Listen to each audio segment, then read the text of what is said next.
ఉంటావా నేను బాగా చదువుకున్నాను నేను ఇంజనీరింగ్ ఫస్ట్ క్లాస్ సురేష్ రై నేను ఇంజనీరింగ్ ఫస్ట్ అన్నయ్య అంటే సరదాకి ఇదే ఈ సరదానే ఈ మధ్యన కొన్ని చోట్ల ఏదో అదెవరో నేను ఇంట్రడ్యూస్ హీరోయిన్ నేను తెచ్చుకొచ్చిన యాక్టర్ని ఏదో నేను సరదాగా మాట్లాడుకుంటే ఇది వేరేలాగా అర్థం చేసుకుంటున్నట్టున్నారు మీ కర్మ, నేనేం చేయలేను.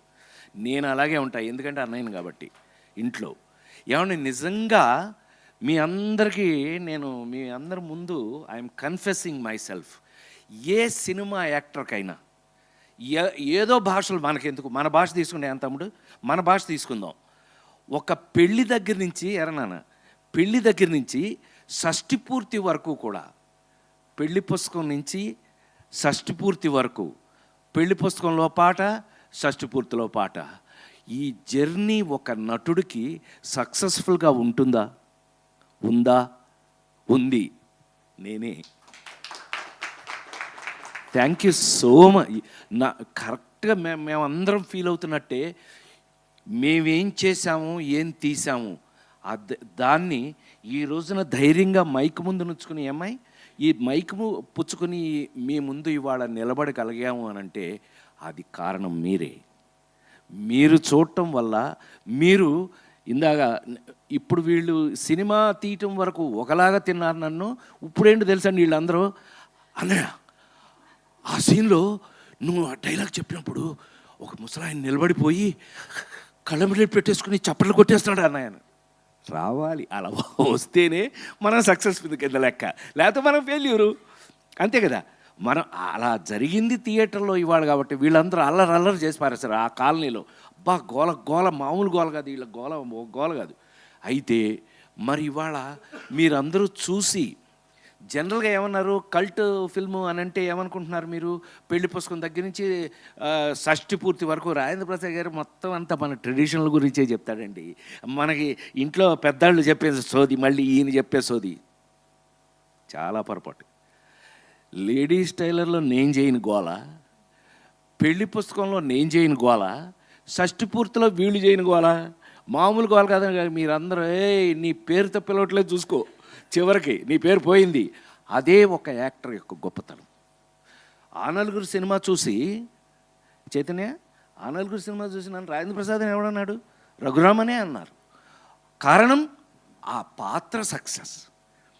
ఏ నటుడికైనా మా పెద్ద ఆయన విశ్వవిఖ్యాత నట సార్వభౌమ నందమూరి తారక రామారావు. ఎప్పుడైనా కబుర్లు బాగా ఆయనతో చాలా ఎక్కువ కబుర్లు మాట్లాడుకుని కొన్ని 10-12 సంవత్సరాల పాటు నేను నా ఏదో జన్మలో నా పూర్వజన్మ సుకృతం.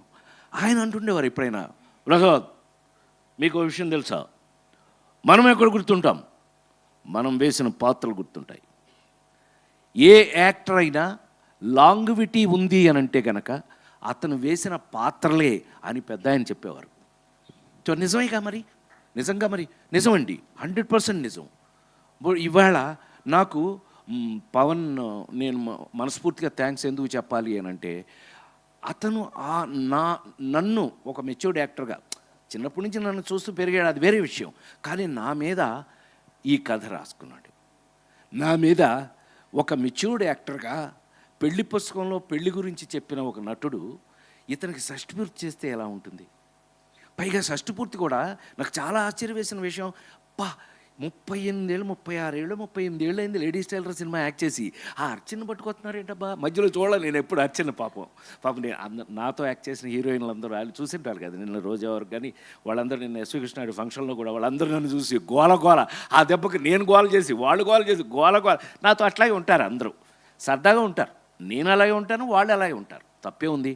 కానీ ఇన్ని సంవత్సరాల తర్వాత చూసి ఇంత వాల్యుబుల్ ఒక భార్యాభర్తల మధ్యన ఒక కొడుక్కి ఎలాంటి క్విజ్ పెట్టుకుని ఆ క్విజ్లో అలా ఫస్ట్ హాఫ్ నుంచి నేను ఇది మేము డిస్కస్ చేసిందే, ఇది కొడుకు కథ చెబుతూ అసలు కొడుక్కి ఇంత గొప్ప తల్లిదండ్రుల అవతల రావటం అనేదే కథ. ఆ కథ రాసినప్పుడు ముందు గబుక్కుని నేను ఫస్ట్ నుంచే సైకిల్ వేసుకు దిగను కదండి, నేను ఫస్ట్ నుంచే సైకిల్ వేసుకు దిగుతాను నేను నీతో పోటీయా నాకు. అందుకని నేను ఎక్కడ రావాలో అక్కడ వచ్చా. ఎలా రాయాలో అతను thanks for your subject and screen play. చాలా అతను హీఈస్ వెరీ కమిటెడ్. పాపం ఇతని మీద జాలి ఏంటంటే ఇతనికి ఇంకా పెళ్ళి కూడా కాల. జోక్ తెలుసా, ఇంతవరకు పెళ్లి కాల, కానీ ఇలా రాసుకున్నాడు. కారణం అతని క్యారెక్టర్ నేను నమ్ముతున్నా. ఆ ఒక్క ముక్క నేను చెప్పాలి. ఎందుకనంటే పవన్ కుమారో ఏదో ఇతని పేరండి, వీళ్ళ నాన్న పెట్టిన పేరు, ఎక్కడ ఉండాలి వీళ్ళ నాన్న, ఆయన ఉంటారు, ఆయన ఎప్పుడు వెనకాలే ఉంటారు. అలాంటిది తన పేరులో వాళ్ళ అమ్మగారు చనిపోతే ఆ పేరులో సగం తీసేసి వాళ్ళ అమ్మగారు పేరు పెట్టుకుని పవన్ ప్రభ అయ్యాడు ఇతను. హ్యాట్స్ ఆఫ్ కదా. నిజంగా నిజంగా తల్లి అంటే నిజంగా నాకు అప్పుడు అనిపించింది, నిజమే. మా అమ్మ నాకు 9 ఏట చనిపోయారండి. ఆ తర్వాత మా అక్కయ్యలే అమ్మలాగా పెంచారు నన్ను. ఏదో తల్లి లేని బిడ్డని అని మమ్మల్ని ఎక్కడికి వెళ్ళినా కూడా మమ్మల్ని, అరే కూర్చోండి రా ముందు మీకు పెడతాం భోజనం అని, అనాథల్లాగా మమ్మల్ని ఎక్కడ కూర్చున్నా ముందు మాకు భోజనం పెట్టేవారు మా రిలేషన్స్ ఎవరింటికి వెళ్ళినా కూడా. సో అంటే ఇది ఎంత ఎందుకు చెప్పొచ్చాను అంటే, సెంటిమెంటల్ ఫిల్డ్, ఒక సెంటిమెంట్తో ఉన్న ఒక వ్యక్తి ఒక సబ్జెక్ట్ రాస్తే ఆ సబ్జెక్ట్లో ఉన్న వెయిట్ ఏంటి, ఆ వెయిట్తో ఇవాళ ఏమైంది, కల్ట్ ఫిల్మ్ అయింది. ఆ రోజున మీరు ఆ రోజు నుంచి నా జీవితంలో చూస్తున్న పెళ్లి పుస్తకాలు కానీ, ముచ్చిబంతి ముద్దులు కానీ, ఒక లవ్ కోసం ఒక చెయ్యి నరికేసుకుని ఆ సినిమాలో ముచ్చిబంతి ముద్దు, ఆ అదృష్టం ఏంటంటే నటుడుగా ఆ స్వామి భగవంతుడు నాకు ఇచ్చినటువంటి అదృష్టం, కళాకారుడిగా ఆ యాంగిల్స్ అన్నీ చూపించే పరిస్థితికి నాకు క్యారెక్టర్లు రావటం, ఆ క్యారెక్టర్లు నేను చెయ్యాలి. నాకు బెస్ట్ ఫ్రెండ్ సినిమా ఇండస్ట్రీలో చిరంజీవి అన్నట్టు, రాజా ఏంటి బాగా చేసావంట, నువ్వు బాగా చేయకపోతే తిడతారు, బాగా ఎవరి కోసం చేస్తావు, గోల్డ్ మెడల్ ఊరికే తీసుకున్నావా అని సరదాగా అందరం కూర్చున్నప్పుడు సరదాగా మాట్లాడుకునేవాళ్ళం. అలాగా నా బాధ్యత ఇవాళ షష్ఠి పూర్తి ద్వారా మీరందరూ థియేటర్లో నాకు ఎంత సంతోషం వేస్తుంది అని అంటే కనుక, కన్న తల్లిదండ్రులకి ఒక ఎలా మనం గౌరవించాలి అనేది నాకు ఆఖరికి జీవితంలో నాకు షష్ఠి పూర్తి చేస్తూ ఈ రూపేషును ఈ పవన్ వీళ్ళిద్దరు కలిపి తద్వారా మీ అందరికీ కన్న తల్లిదండ్రులకి గౌరవం ఇచ్చే పరిస్థితి తీసుకొచ్చినందుకు నిజంగా ఇలాంటి సినిమాలు ఇలాంటి సినిమాలు రావాలి ఎప్పటికైనా సరే. నిన్న ఏదో టాపిక్ వచ్చినప్పుడు అని అన్నాం, ఏమండి ఈ సినిమా హిట్ అవ్వడం ఎంత ఇంపార్టెంట్, మన కల్చర్ని, మన సంస్కృతి, మన సంప్రదాయాలని ప్రతిబింబిస్తూ ఎంటర్టైన్ చేస్తున్నటువంటి ఇలాంటి సినిమాలు ఇంకా ఎన్నో రావాలని మనస్ఫూర్తిగా మనం కోరుకుందాం. వీళ్ళు అదే కోరుకున్నారు. నా ఫ్యామిలీ మెంబర్స్ అందరూ వాళ్ళు అందుకని ఈ సినిమాని అంత బాగా ప్రమోట్ చేస్తారు. ఎందుకనంటే వాళ్ళకి నచ్చింది కాబట్టి. ఆ కన్న తల్లిదండ్రులకి ఇప్పుడు మీరు సినిమా చూసి ఎట్లయితే ఏం జరుగుతుంది తెలుసా, రూపేష్ కంగ్రాట్స్.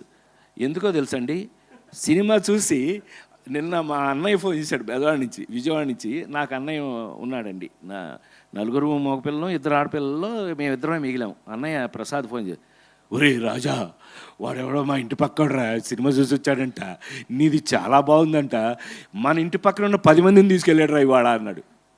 అమ్మ ఇదేదో బాగానే ఉంది. ఒక సినిమా ఇది ఆ 4 ఇలాంటి సినిమాలు అన్నిటికీ జరిగినాయి.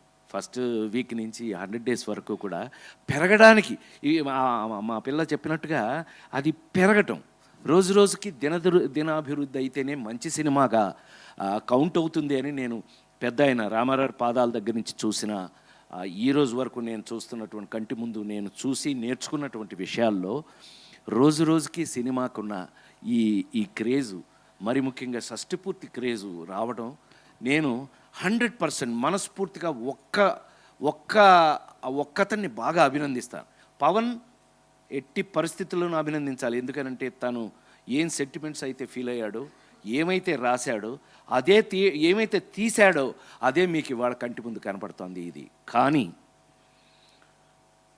ఒక మాట అంటాను, అది పెద్ద మాట అయితే నన్ను క్షమించండి, మీ అందరికి నచ్చితే నన్ను మెచ్చుకోండి. ఆ రోజున విజయవాహిని ఏవిఎం ఇందాకందా అమ్మాయి సంసారం చదరంగం దగ్గర నుంచి మీరు చేయని అని చేశా, కొడుగ్గా ఇందులో తండ్రిగా, ఇలా అవకాశాలు అవి. అలాంటప్పుడు ఒక విజయవాహిని నుంచి, ఒక ఏవిఎం స్టూడియో నుంచి ఇంకా అనేకమైన అద్భుతమైన మా నేమ్ మేట్ అని పిలిచేవాడిని జగపతి రాజేంద్ర ప్రసాద్ గారిని. నేమేటి ఏంటండి నేమేటి గారు ఆయన ఛాంబర్ నుంచి ఆయన లెటర్స్ నాకు వచ్చాయి, నా ఆయనకి వెళ్ళాయి. ఎందుకంటే ఆయన విబి రాజేంద్ర ప్రసాద్, నేను జీబీ రాజేంద్ర ప్రసాద్. సో ఇలా ఎంతోమంది మహానుభావులు. ఈవేళ మనస్ఫూర్తిగా రూపేష్ని ఒక కొడుకులా కాకుండా ఒక నిర్మాతగా తీసుకున్నట్టయితే, అతను సెలెక్ట్ చేసుకుని తీసినటువంటి ఈ సినిమా, ఇందాక చైతన్య చెప్తూ అన్నాడు, ఒక్క ముక్క కానీ ఏ రోజున మాకు ఇంత సినిమా మీకు తెలుసో లేదో, మామూలుగా చిన్న సినిమా కంటే చాలా ఎక్కువ అయింది నాకు తెలుసు, కానీ ఏ రోజున మాకు ఇంత చిన్న విషయం కూడా తెలియకోకుండా ఎంత మెచ్యూర్డ్ ప్రొడ్యూసర్గా ఈ సినిమాని తను యాక్ట్ చేస్తూ ప్రమోట్ చేసినందుకు నేను ఇవాళ ఒక విజయవాహిని, ఒక ఏవిఎం ఇలాంటి సంస్థలతో అంత గొప్పవాడు నువ్వు కావాలని నేను మనస్ఫూర్తిగా నిన్ను ఆ భగవంతుడిని, నాకు తెలిసిన భగవంతుడు, మీ అందరికీ తెలుసు తిరుమల కొండ మీద కాటేజీ కట్టిన ఏకైక యాక్టర్గా అది స్వామివారి ఇచ్చే భిక్ష. అది నేను కడతాను అని అంటే కట్టేది కాదు, అది ఆయన వేసే భిక్ష. స్వామి నన్ను ఫ్యామిలీలోకి పిలుచుకున్నారు, నన్ను మన ఇంట్లో ఉండరా అన్నారు, నాకు ప్లేస్ ఇచ్చారు, నేను కాటేజ్ కట్టాను. ఇవాళకి మీరు రాజేంద్ర ప్రసాదము, డాక్టర్ గురుగారు డాక్టర్ శ్రీనారాయణ రెడ్డి గారు పెట్టారు ఆ పేరు. ప్రసాద్ నీ పేరులోనే ఉంది, కానీ నువ్వు వెంటనే కాలర్ ఎగరేకు అన్నాడు. అదేంటి గురుగారు అన్న, రాజేంద్ర ప్రసాదము. ప్రాసాదం అంటే కోట, తెలుసుగా మీకు, పోర్ట్, కోట. రాజేంద్రుడు అంటే దేవుళ్ళందరిలో కల్లా రాజేంద్రుడు. రాజేంద్రుడిని ఎవరంటారు? కింగ్ ఆఫ్ కింగ్స్ నీ రాజేంద్రుడు అంటాడు. అది నోరు మూసుకుని థ్యాంక్ యూ గురుగారు అన్నావు అంటే అందరితోనూ నాకు అదృష్టం అదే కదా. పివి నరసింహరావు దగ్గర నుంచి శ్రీనారాయణ రెడ్డి గారి దగ్గర నుంచి అందరూ నా ఫ్యాన్స్గా ఉండటం. శ్రీనారాయణ రెడ్డి గారు నన్ను ఏమని పిలిచేవారో తెలుసా, ఊరికే సరదాగా చెప్తున్నా, హే రాజన్ అని పిలిచేవారు ఆయన.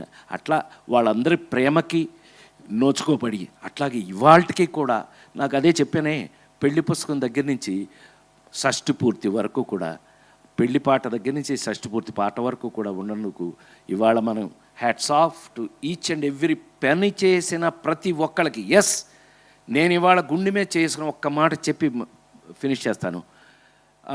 ఆ పిల్ల చెప్పింది పాపం, నాతో వర్క్ చేసేటప్పుడు ఇలా వచ్చి ఇలా చెయ్యి అని చేసి చూపించారు. That is my responsibility.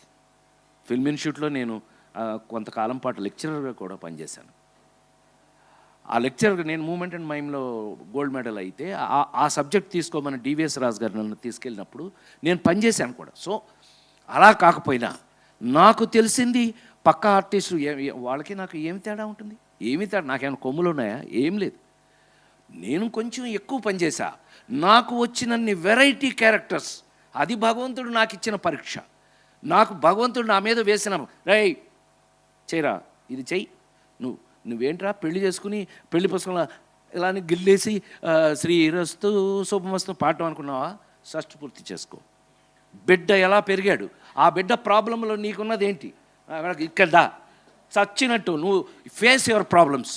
ఏమండి, నిజ జీవితంలో మనం ఫేసింగ్ ద ప్రాబ్లమ్స్ ఎలాగో ఒక క్యారెక్టర్ చేస్తూ కూడా అమ్మాయి ఫేసింగ్ ద క్యారెక్టర్ కూడా అంత రెస్పాన్సిబిలిటీతో, అంత బాధ్యతతో కలిగింది అని నమ్ముతూ, నా బాధ్యతని ఈ సినిమాలో చూసి మీరందరూ బాగుందని 1కి 10 మందిని పక్కింటి వాళ్ళని తీసుకెళ్తున్నారు కాబట్టి మీ అందరికీ మళ్ళీ ఇలాంటి అద్భుతమైన పాత్రలు చివరి శ్వాస వరకు కూడా చేయాలని నేను మనస్ఫూర్తిగా కోరుకుంటూ, ఈ సక్సెస్ ఇచ్చిన మీ అందరికీ